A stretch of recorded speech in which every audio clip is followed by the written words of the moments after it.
মাওলা আমি তো গুনাহ করেছি, তোমার দরবারের আসামি। মাওলা তুমি যদি মাফ করে দাও, আমাকে প্রশ্ন করার কেউ নাই, আমাকে জিজ্ঞেস করারও কেউ নাই, আমাকে আটকানোর কেউ নেই। বান্দা যখন অনুতপ্ত মন নিয়ে বারবার বলতে থাকে, রব্বে করিমের রহমত তাকাইতে থাকে, তাকাতে তাকাইতে এক সময় রব্বে করিম বলে, বান্দারে তোর বলার ধরনটা পছন্দ হয়েছে, তোর ডাকার ধরনটা পছন্দ হয়েছে, তোর চোখের পানি পছন্দ হয়েছে, তোর বলাটা পছন্দ হয়েছে।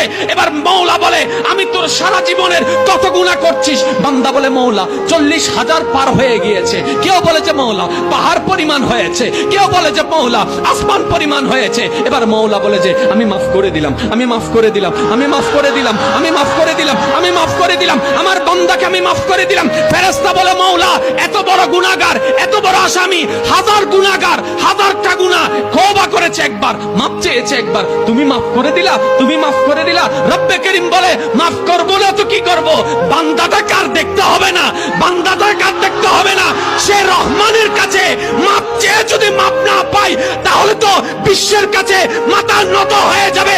আরে সে রহমানের বান্দা, জাত্তার বান্দা না, যে রহমান হচ্ছে ইন্নাল্লাহ আলা কুল্লি শাইইন কাদির। সুবহানাল্লাহ।